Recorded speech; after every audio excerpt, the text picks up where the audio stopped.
America में जो चुनावी प्रक्रिया चल रही है, यहाँ पर दो बड़े महत्वपूर्ण कैंडिडेट हैं जो चुनाव के मैदान में उतरे हैं। एक जगह पर है कमला हैरिस और दूसरी जगह पर है डोनाल्ड ट्रंप। ये दोनों में से भारत के लिए कौन फ़ायदेमंद है, ये भारत को दोनों किस नज़रिए से देखते हैं, और इनमें से किसी एक के भी आने से भारत के साथ जो अमेरिका की विदेश नीति है और जो भारत की विदेश नीति पूरे विश्व को लेके है, उसमें क्या फ़र्क आएगा। आज के इस वीडियो में इसी टॉपिक पे हम चर्चा करके देखेंगे कि दोनों कैंडिडेट्स का भारत को लेके क्या रवैया है। बात शुरुआत करते हैं कमला हैरिस से। कमला हैरिस सबसे पहले तो एक भारतीय रूट्स की वुमन है, लेकिन इसके साथ समस्या क्या है कि इसने कभी भी अपने भारतीय रूट्स को और सनातन संस्कृति को उजागर नहीं किया। हाल ही में जब इसका नॉमिनेशन हो रहा था, उस नॉमिनेशन के दौरान इसने अपनी माता का प्रयोग ज़रूर किया। उस नॉमिनेशन सेरेमनी में ये अपनी माता श्यामला गोपालन को स्टेज पर भी लेके आई। स्टेज पर लाने के बाद ये बताया भी कि मेरी माता जो है मेरे लिए एक सोर्स ऑफ इंस्पिरेशन है। लेकिन इसकी माता का क्योंकि रूट्स भारत से जुड़े हैं और माता खुद जो है भारत के साउथ इंडिया से आती हैं, कमला हैरिस ने अपने भारतीय रूट्स के होने का कोई गर्व नहीं जताया। ये चीज़ बड़ी महत्वपूर्ण है।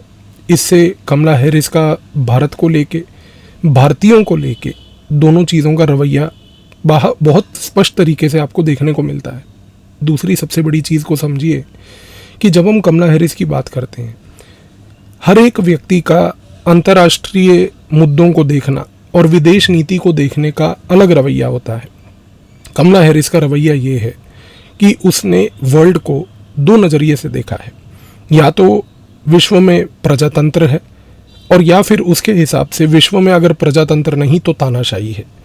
और सबसे आयरॉनिकल बात यह है कि कमला हैरिस की नज़रों में अमेरिका एक विश्व का सबसे बड़ा प्रजातंत्र देश है।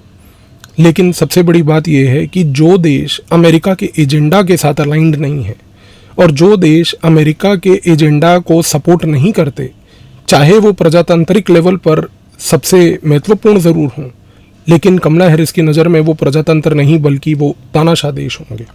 अब आप समझ सकते हैं कि कमला हैरिस के नज़र में भारत विश्व की सबसे बड़ी प्रजातंत्र शक्ति होने के बावजूद भी, क्योंकि भारत इस समय किसी भी अमेरिकन एजेंडा को आउटराइटली एक्सेप्ट नहीं करती, क्योंकि अब ये पुराना भारत तो है नहीं कि जहाँ पर आप फैक्ट्स भेजेंगे और फैक्ट्स के बेसिस पे भारत की विदेश नीति डिसाइड हो जाएगी।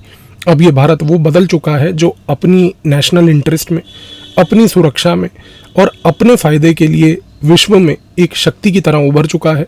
और भारत की जो ग्राउंड रियलिटी चेंज हो रही है, इसमें बहुत सारे ऐसे पॉइंट्स हैं जहाँ पर अमेरिका और भारत एक दूसरे के साथ सिंक्रोनाइज नहीं करते। तो कमला हैरिस के व्यू से ये एक तानाशाह का एक इंडिकेटर है। अब ये पॉइंट इसलिए भी जस्टिफाई होता है क्योंकि इसके दो फैक्ट्स हमारे पास सपोर्टिंग में हैं। पहला कि अगर आप देखें तो कमला हैरिस ने कई बार स्टेज पर एक बहुत ही महत्वपूर्ण कांग्रेस वुमन अमेरिका में जो है प्रमिला जयपाल नाम की, उसको कई बार समर्थन देते हुए आगे बढ़ाया है। और अगर आप प्रमिला जयपाल को देखें तो प्रमिला जयपाल कोई मामूली व्यक्ति नहीं। प्रमिला जयपाल एक ऐसी लेडी हैं जिसने हिंदू धर्म के खिलाफ, सनातन धर्म के खिलाफ और भारत के खिलाफ ओपन लेवल पर कई बार चर्चा की है। इससे ये भी चीज़ समझ आती है कि कमला हैरिस की जो सोच है वो कहीं ना कहीं टिल्टेड है वामपंथिक सोच की तरफ। और तो और कमला हैरिस का जो पूरा चुनावी अगर हम अभियान देखें तो उस चुनावी अभियान में बार बार वामपंथिक सोच के तहत इस्लामिक जिहाद और इस्लामिक कॉन्स्टिट्यूएंसीज़ को, चाहे वो मिशिगन में हो, शिकागो में हो, कहीं पर भी जहाँ जहाँ पर इस्लामिक कॉन्स्टिट्यूएंसीज़ हों, उनको प्लीज़ करने के लिए कमला हैरिस की तरफ से जो यहूदियों के खिलाफ, खास करके इजराइल के खिलाफ जो टिप्पणियाँ दी गईं, उससे कमला हैरिस की सोच बहुत ज़्यादा उजागर होती है। तो ये कहना गलत नहीं होगा अगर मैं एक लाइन में ये बोलने की कोशिश करूं कि कमला हैरिस का जो ओवरऑल रवैया है, ओवरऑल व्यवहार है, वो इस रवैये और व्यवहार से सिर्फ जस्टिन ट्रूडो की बहन ही दिखती है। और आने वाले समय में यदि मान लीजिए ये राष्ट्रपति बनती है अमेरिका की, तो पहली बात, भारत के प्रतीक इसका कोई लगाव नहीं होगा। हिंदू फोबिया खालिस्तान मूवमेंट, ये दो ऐसी फॉल्ट लाइन है जिसको ये एक्सप्लॉइट करेगी, क्योंकि हिंदू फोबिया को एक्सप्लॉइट करना इसके हित में है। क्योंकि वामपंथिक इस्लामिक जिहाद का जो ब्लेंड है, ये लोग हमेशा से हिंदू फोबिया के खिलाफ रहे हैं। वामपंथिक सोच में एक हिंदू फोबिया का जहर डीपली भरा हुआ है। प्रमिला जयपाल, जिसको आप अपना एक एलाई मानते हैं, और वो लेडी जो खुलेआम भारत और सनातन धर्म के खिलाफ बातें करती है, उस व्यक्ति के समर्थन में अगर कमला खड़ी है तो आप कमला का भारत का व्यवहार, भारत की सोच समझ सकते हैं।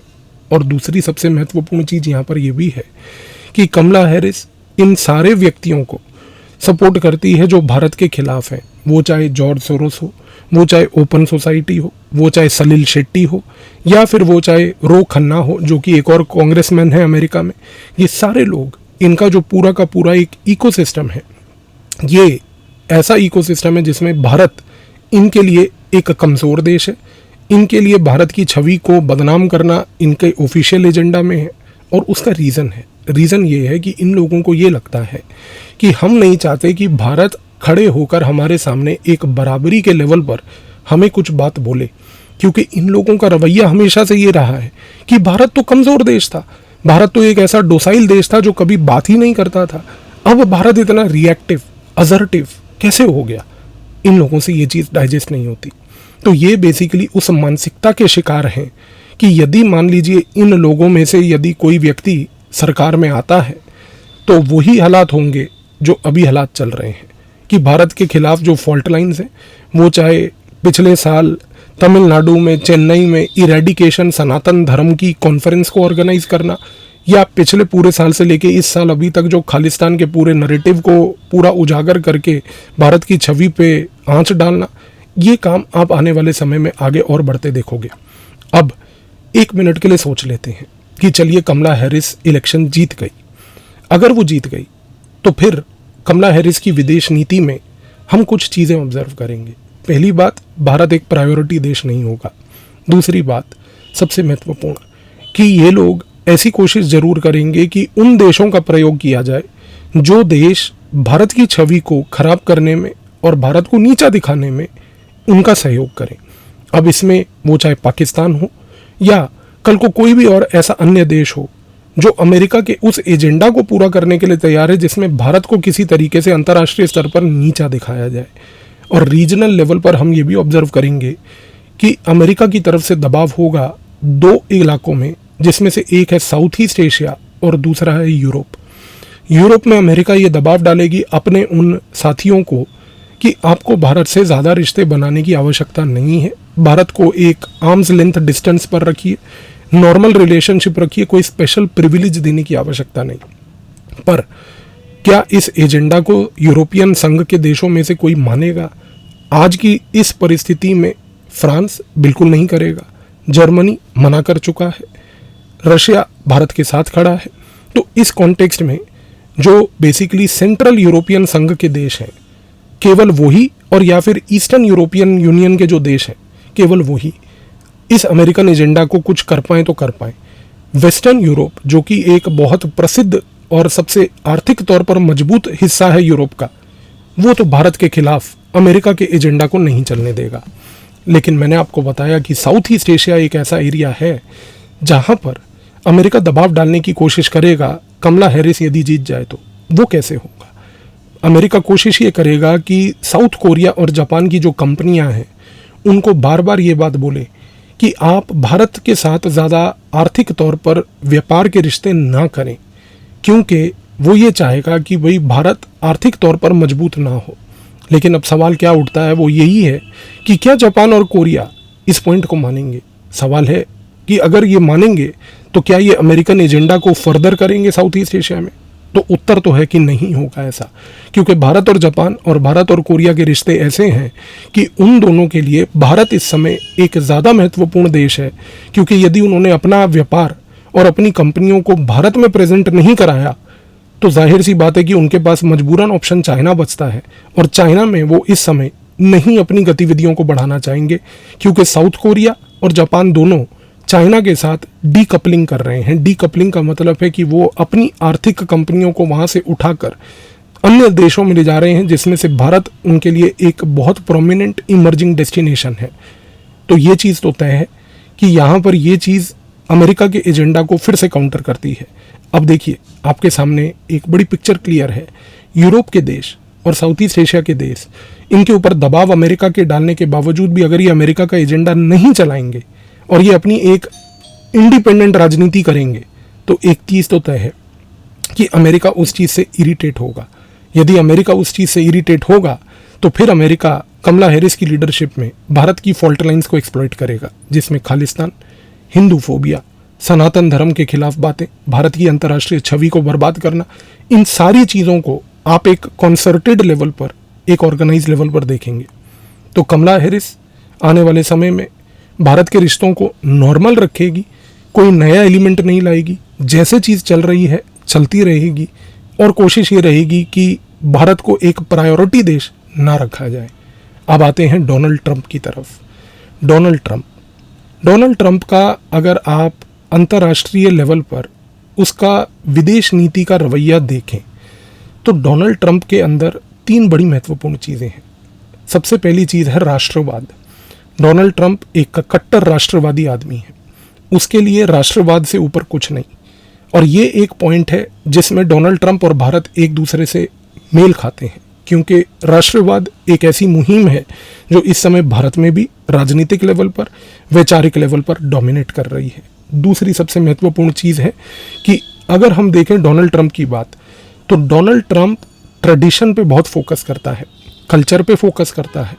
अगर वो अमेरिकन ट्रेडिशन और अमेरिकन कल्चर, अमेरिकन संस्कृति के बारे में फोकस करता है तो एक चीज़ तो तय है कि जो व्यक्ति अपने देश की संस्कृति के बारे में बात करेगा वो किसी दूसरे की संस्कृति को नीचा नहीं दिखाएगा। और डोनाल्ड ट्रंप के पिछले प्रेसिडेंसी में जब 4 साल वो खुद प्रेसिडेंट रहा, उसने सनातन धर्म के खिलाफ, हिंदू धर्म के खिलाफ, सिख धर्म में खालिस्तान की मूवमेंट, इन किसी भी चीज़ों के बारे में कभी कोई टिप्पणी नहीं की। ये सारी चीज़ें जो बाइडन के टाइम पे जरूर उजागर दिखी हमें, तो अब आप फ़र्क आपके सामने दिख रहा है।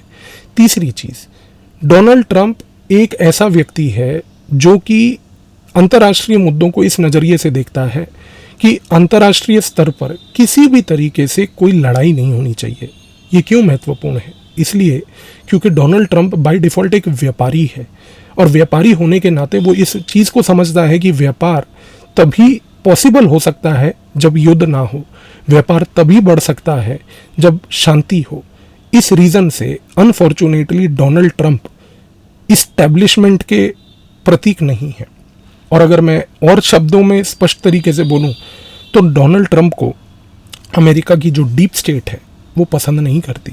अमेरिका की डीप स्टेट में सिर्फ अमेरिका की इंटेलिजेंस नहीं, बल्कि अमेरिका की मिलिट्री, अमेरिका की मिलिट्री के साथ साथ अमेरिका की जो अकेडमिया है, यानी कि अमेरिका के जो कॉलेजेस हैं और उसका जो पूरा अकेडमिक वर्ल्ड है, वो समाओ इस व्यक्ति को पसंद नहीं करते। क्यों? क्योंकि मैंने आपको अभी ये बात बोली कि ये व्यक्ति ऐसा है जो व्यापार को प्रायोरिटी देता है, और क्योंकि ये व्यापार को प्रायोरिटी देता है, ये युद्ध नहीं चाहता। अमेरिका का जो डीप स्टेट है वो ऐसा डीप स्टेट है जो सिर्फ और सिर्फ युद्ध चाहता है। आप खेल को समझिए, अगर अमेरिका दूसरे देशों में युद्ध का समर्थन करेगा, युद्ध को बढ़ावा देगा, तो इससे क्या फ़ायदा होगा? सबसे पहला फ़ायदा अमेरिका को ये होगा कि जो अमेरिका की मिलिट्री कंपनियां हैं वो अलग अलग प्रकार के वेपन बनाकर, आर्मामेंट बनाकर दूसरे देशों में एक्सपोर्ट करेंगी। दूसरा, अमेरिका की जो इंटेलिजेंस है, अगर युद्ध होगा तो उसको एक मौका मिलेगा दूसरे देशों में इंटरफेयर करने का। और तीसरा, आप अमेरिका के डीप स्टेट का थर्ड एलिमेंट जो कि उसका बेसिकली अकेडमिया है, कॉलेजेस हैं, थिंक टैंक्स हैं, जो उसका इंटेलेक्चुअल वर्ग है, वो इन प्रकार की लड़ाइयों का समर्थन करेगा, क्योंकि इन लड़ाइयों के थ्रू वो एक नैरेटिव क्रिएट कर पाएगा कि अमेरिका ही एक ऐसा देश है जो लड़ाइयों में एक एक्टिव रोल प्ले कर सकता है। लेकिन अमेरिका के साथ दिक्कत ये है, और डीप स्टेट के साथ अमेरिका की दिक्कत ये है कि वो लड़ाइयों का समर्थन करता है, लड़ाइयों को रुकवाता और उसका हल नहीं निकालता। इसीलिए आप देखिए कि जो बाइडन के समय जब अगर भारत ये खड़ा होकर बात बोलता है कि रशिया को और यूक्रेन को कि ये समय लड़ाई का नहीं है, तो अमेरिका को जलन बहुत होती है। क्योंकि आप समझिए कि जो बाइडन एक ऐसा प्रोडक्ट है जो बेसिकली इस डीप स्टेट का क्रिएटेड प्रोडक्ट है, और अगर डीप स्टेट के खिलाफ ये बात बोली जाए कि ये समय लड़ाई का नहीं है, तो चुभन और जलन अमेरिका को तो जायज़ है, आपके सामने है। कमला हैरिस इसी पॉइंट को एक्सटेंड करेगी। इसी रीज़न से डोनाल्ड ट्रंप का फ़र्क देखिए कि डोनाल्ड ट्रंप जब बोलेगा कि भाई मुझे लड़ाई नहीं करनी, और अगर आपने उसके कैंपेन को देखा हो, उसने कई बार ये पॉइंट बोला है कि रशिया की लड़ाई को यूक्रेन जो चल रही है मैं आते ही रुकवा दूंगा, ये लड़ाई नहीं होगी। इजराइल, इसकी भी लड़ाई को मैं रुकवा दूंगा, ये लड़ाई नहीं होगी। क्योंकि उसको पता है कि यदि लड़ाइयाँ रुकी तो लड़ाइयाँ रुकने से व्यापार बढ़ेगा, और खुद वो व्यापारी आदमी होने के नाते उसमें जब अमेरिका का व्यापार बढ़ाएगा, साथ साथ वो अपना व्यापार बढ़ाएगा। इस कारण से जो अमेरिका का डीप स्टेट है वो एक डाउन डाइव में चला जाएगा। उसके लिए वो नेगेटिव पॉइंट होगा, क्योंकि अमेरिका को ना तो एक नैरेटिव बनाने का मौका मिलेगा, अमेरिका की इंटेलिजेंस को, CIA को दूसरे देशों में इंटरफेयर करने का नहीं मौका मिलेगा, और जो मिलिट्री है वो बेसिकली बेरोजगार हो जाएगी। भारत में आके बोलेगी कि हमारे को नरेगा में 100 दिन की नौकरी दे दो, क्योंकि उसको उस समय कोई इनोवेशन करने का स्कोप नहीं मिलेगा, वेपन को बनाकर दूसरे देशों में बेचने का स्कोप नहीं मिलेगा। इसी रीज़न से आप देखिए कि इस्टेब्लिशमेंट के कई लोग, और ख़ास करके अब आप ध्यान दीजिए जो मैं बोल रहा हूँ, आपने एक चीज़ देखी होगी कि अमेरिका में इस समय पिछले 1 हफ्ते में आपने और 2 हफ्ते में अगर ध्यान से ऑब्जर्व की वो चीज़ें, तो बहुत सारे अमेरिका के बड़े बड़े जितने भी अंतर्राष्ट्रीय तौर पर अमेरिकन बिजनेसमैन हैं, व्यापारी हैं, उन सारों ने कमला हैरिस का सपोर्ट किया है। कितनी आयरॉनिकल बात है, क्योंकि इन सारे लोगों को ये पता है कि आयरॉनिकल बात ये है, पैराडॉक्सिकल बात ये है कि ट्रंप आकर व्यापार अमेरिका के को बढ़ाएगा, और यहाँ पर ये व्यापारी अपना मुनाफा देख रहे हैं, देश जाए खड्डे में। तो उनके वहाँ पर भी वही हालात हैं जो हमारे यहाँ हैं। आप समझिए, इसी रीज़न से ये सारे के सारे जो अमेरिका के इस समय बड़े व्यापारी हैं, इन सब ने कमला हैरिस का सपोर्ट किया, क्योंकि इनको पता है कि लड़ाइयाँ, इसके साथ साथ हिंदू फोबिया, इसके साथ साथ ये सब प्रकार की जो चीज़ें अमेरिका दूसरे देशों के खिलाफ करेगा, उन जगहों पर इन सब लोगों को व्यापार मिलेगा। लेकिन डोनाल्ड ट्रंप इस पूरे पॉइंट में उनके एजेंडा में नहीं आता। डोनाल्ड ट्रंप के साथ एक दिक्कत और है। दिक्कत ये है कि जब हमने डोनाल्ड ट्रंप की पुरानी प्रेसिडेंसी को देखा, तो उस प्रेसिडेंसी में अमेरिका फर्स्ट की प्रायोरिटी को लेते हुए डोनाल्ड ट्रंप ने टैरिफ वॉर्स करे। अब टैरिफ वॉर को समझना आवश्यक है। टैरिफ वॉर का मतलब ये है कि डोनाल्ड ट्रंप ने कई बार ये बात बोली कि यदि हम किसी देश को कुछ बेच रहे हैं और हम उसको मान लीजिए किसी प्रकार की प्रायोरिटी दे रहे हैं, तो दूसरा देश यदि हमारे को कुछ बेचेगा तो उसको किसी प्रकार का अगर स्पेशल ट्रीटमेंट मिल रहा है जिससे कि हमारी कंपनियों को नुकसान हो रहा है, हमारी अर्थव्यवस्था को नुकसान हो रहा है, तो वो अर्थव्यवस्था का नुकसान हम नहीं झेलेंगे। मैं फिर से एक माइन्यूट लेवल पर आपको फ़र्क समझा रहा हूँ, इस फ़र्क को पकड़िए। डोनाल्ड ट्रंप अमेरिका की अर्थव्यवस्था को बढ़ाना चाहता है, उसके लिए पूरी whole of the nation approach important है। उसके लिए महत्वपूर्ण ये है कि अमेरिका एक देश के तौर पे, राष्ट्र के तौर पे, और अमेरिका की जितनी पूरी की पूरी अर्थव्यवस्था है और अमेरिका के जो लोग हैं उन सब का विकास हो। लेकिन यही फ़र्क है कमला हैरिस की अप्रोच में या जो बाइडेन की अप्रोच में, क्योंकि इनके दौरान दूसरों का नहीं, अमेरिका की जनता का नहीं, राष्ट्र का नहीं, बल्कि सिर्फ और सिर्फ इनके चुनिंदा व्यापारियों का, इनके चुनिंदा जो दोस्त हैं, जो व्यापार में व्यस्त हैं, उन लोगों का फ़ायदा हो, ताकि उनके फ़ायदे से इनके कैंपेन के लिए पैसा मिले और दोनों का सिम्बियोटिक रिलेशनशिप चलता रहे। तो ट्रंप के साथ जो टैरिफ प्रॉब्लम है कि वो टैरिफ वॉर्स इंडल्ज करता है, हमें उसको एक लार्जर कॉन्टेक्स्ट में समझना है कि वो टैरिफ वॉर क्यों होती है। लेकिन क्या भारत के लिए वो टैरिफ वॉर प्रॉब्लमेटिक होगी? हो सकती है, क्योंकि हमने जब पुरानी ट्रंप की प्रेसिडेंसी देखी उस समय भी ट्रंप के साथ नेगोशिएट करना पड़ा। लेकिन क्योंकि ट्रंप का ओवरऑल रवैया व्यापार का है, भारत को एक चीज़ पिछले 4 साल जब डोनाल्ड ट्रंप प्रेसिडेंट था तब ये चीज़ समझ आ चुकी थी कि अगर मान लीजिए डोनाल्ड ट्रंप किसी प्रकार का टैरिफ भारत के ऊपर लगाता है या कोई टैरिफ वॉर में भारत के साथ लगता है और जुड़ता है, तो उसको अंडरकट करने का तरीका ये है कि आप डोनाल्ड ट्रंप के उन प्रोजेक्ट्स में और डोनाल्ड ट्रंप की इकोनॉमी में उन पर्टिकुलर प्रोजेक्ट्स में आप इन्वेस्टमेंट कीजिए या सहयोग कीजिए, जिससे कि डोनाल्ड ट्रंप का जो इकोनॉमिक आइडिया है कि अमेरिका के लोगों को last man on the ground तक को बेनिफिट मिले और अमेरिका की अर्थव्यवस्था को फ़ायदा मिले। तो हमने वो कोड को क्रैक कर रखा है। हमें पता है कि डोनाल्ड ट्रंप को टैकल करना कोई मुश्किल काम नहीं है, क्योंकि डोनाल्ड ट्रंप भारत की संस्कृति के खिलाफ नहीं है, डोनाल्ड ट्रंप सनातन धर्म के खिलाफ नहीं है, डोनाल्ड ट्रंप खालिस्तान के मूवमेंट को बिल्कुल बढ़ावा नहीं देगा। हो सकता है कि डोनाल्ड ट्रंप आया तो गुरपतवंत सिंह पन्नू जैसा जो आतंकवादी कनाडा में घूम रहा है और अमेरिका में घूम रहा है और इधर उधर देशों में जाकर बेसिकली वो पूरा निज्जर से लेके ये सारा नैरेटिव बना रहा है, हो सकता है कि उसको उठा के जेल ही ना डाल दे, क्योंकि डोनाल्ड ट्रंप को पता है ये सारे इरिटेंट्स व्यापार में एक बाधा डालते हैं। तो भारत के पास एक कोड है, कोड ये सिंपल है कि आप डोनाल्ड ट्रंप की इकोनॉमिक एजेंडा का सहयोग कीजिए, ऑटोमेटिकली जो टैरिफ की लड़ाई है वो डाइल्यूट हो जाएगी। तो डोनाल्ड ट्रंप के साथ भारत को एंगेज करना और डोनाल्ड ट्रंप का रवैया भारत के साथ जो है, ये दोनों आज की डेट में एक पॉजिटिव पॉइंट आते हैं।